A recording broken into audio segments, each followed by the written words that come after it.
Hi, Tony here from Days Out. I hope you're well. Today, I'm delving into a very important subject when it comes to London, and that is the Tube, the iconic London Underground.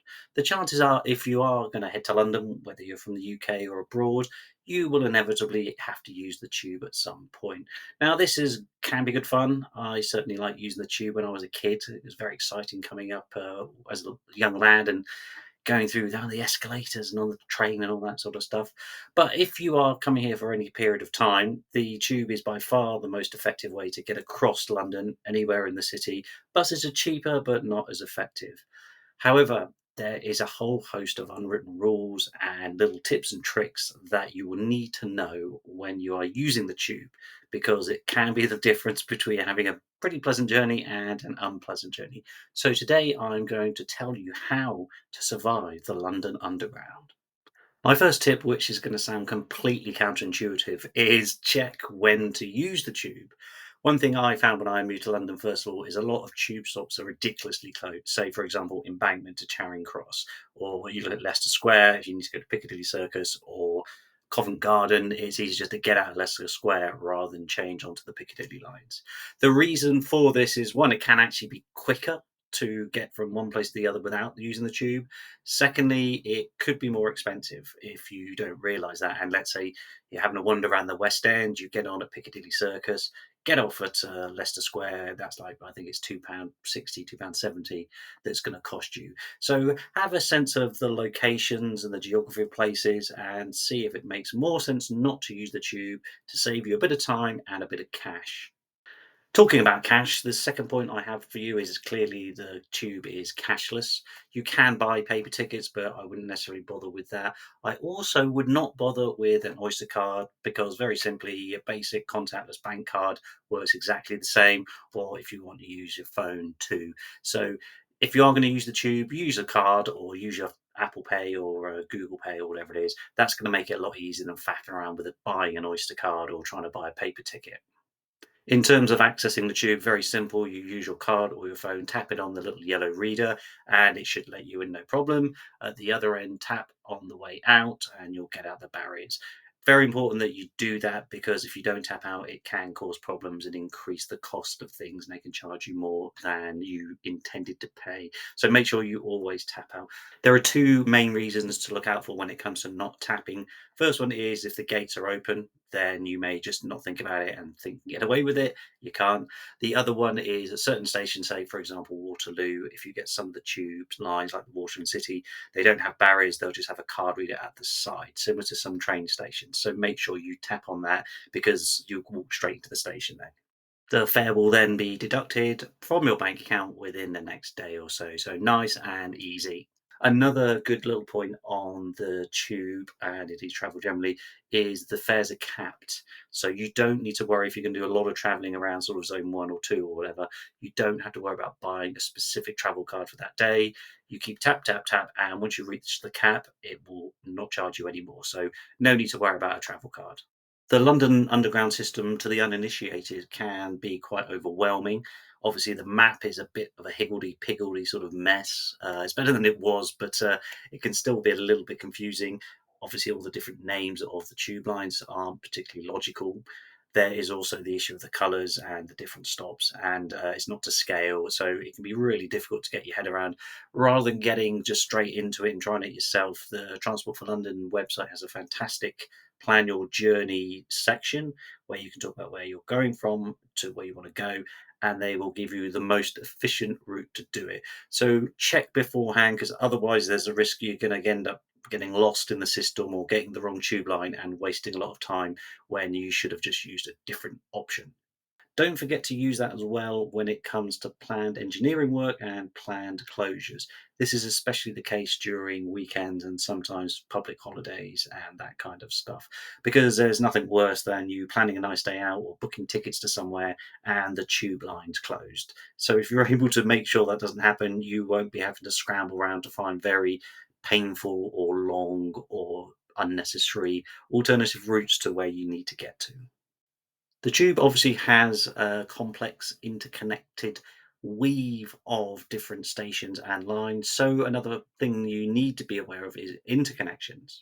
You may find, for example, if you're at Oxford Circus, you want to change from the Bakerloo to the Victoria line, it's practically just next to each other. So really simple. Other interchanges can be very long and you've got to traipse through loads of different places. Like, for example, Paddington, if you come into the Hammersmith and City line, you think, oh, well, all the way to the Circle line or to the Bakerloo line or to the Elizabeth line. So keep that in mind as well, that sometimes those interchanges between stations can be pretty lengthy or pretty short. Another thing to be aware of is that not all tube lines are created equal. There are huge varieties between the lines, the trains, and the stations, and the pleasantness in general, to be honest. Look at the newer lines, the Jubilee line, for example, have got some really nice platforms, very spacious, great designs, very metallic, very clean. They also have those big barriers on the train foot, so the doors open before you go on there, which is great for the safety. You go on something like the Bakerloo line, that's showing its age, is quite grotty, lots more sort of graffiti, really run-down trains with old upholstery, that kind of stuff. The Circle lines, those district lines as well, they've redone those trains, so they actually have, you can walk almost from one end to the other, so it's completely flowing. So, yeah, there's a huge amount of good and bad there, but don't expect the same service and beware of the bad stuff.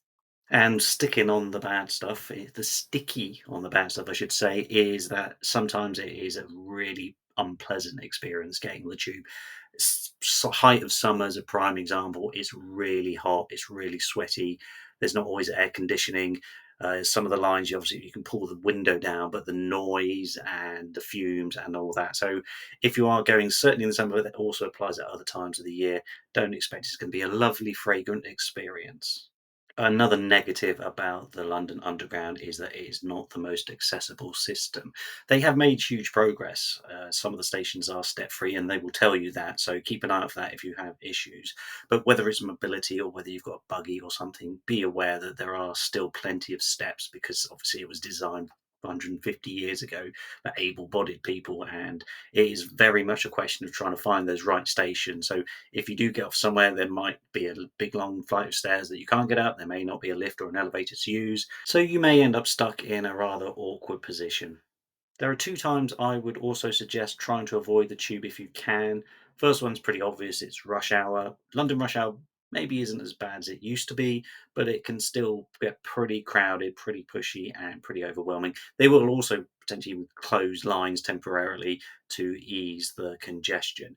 The other one is when there's a sporting event or a big concert, especially a sporting event, when you have like the NFL play at Wembley or Tottenham, or there's the baseball's over, or there's all the football games that are on each and every week.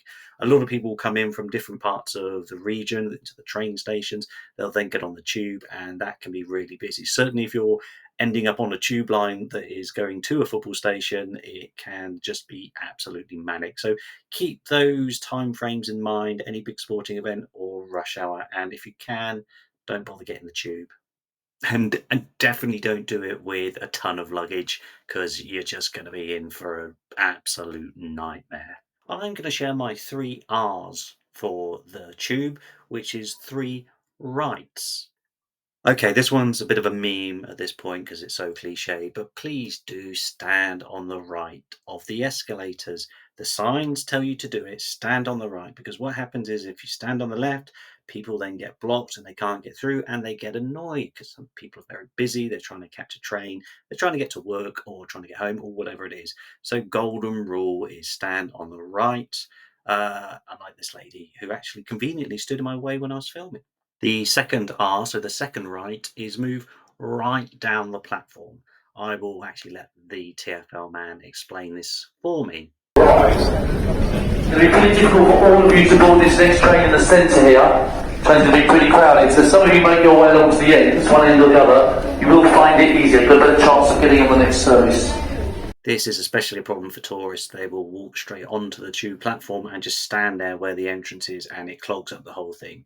What then happens is that you end up with a load of people who can't get on the train, and it becomes a real pain. So please move right down the platform. And I add a bonus of a tip here before we get to the last R, which is if you do find yourself in that situation where it's really crowded on the platform, do not try and push in on the train. What happens is that just makes things worse. It can get people to push up against the doors, and doors can't close, and it just creates real havoc. So don't do that. Here's a tip: just wait for the 1 or 2 minutes for the next train, and you'll find more often than not that train's empty.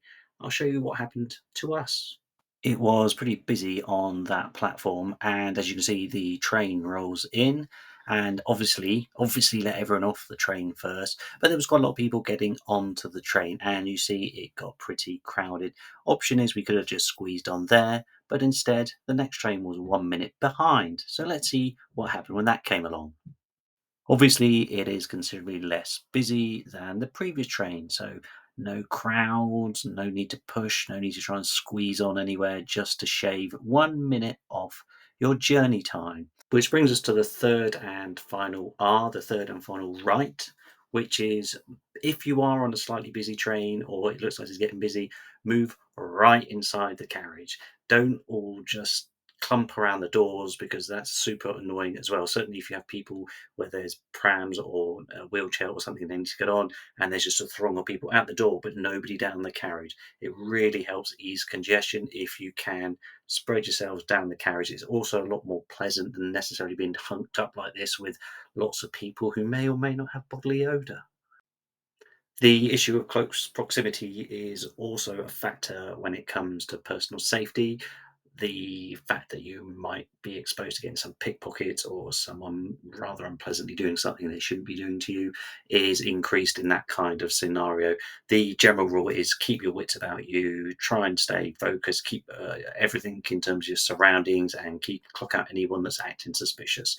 But yeah, don't let your guard down on the tube because there are some pretty nasty people out there who will steal from you or even worse. This is especially relevant when it comes to the night tube because at weekends some tube lines do run late into the evening. These tend to potentially be quite rowdy with lots of drunk people. So if you want to perhaps avoid that, not just in terms of personal safety, but often people are sick or other unpleasant things. So don't necessarily go on the night tube. So that kind of wraps up my tube guide, how to survive the tube. There's a couple other things, for example, on young people's fares in the video I did on how to save a fortune in London that I'll give a link to and I won't rehash here. But anyway, hopefully that proved vaguely useful. If you liked it, like it. If you want to subscribe, please do. And I shall see you on the next video, or maybe on the tube.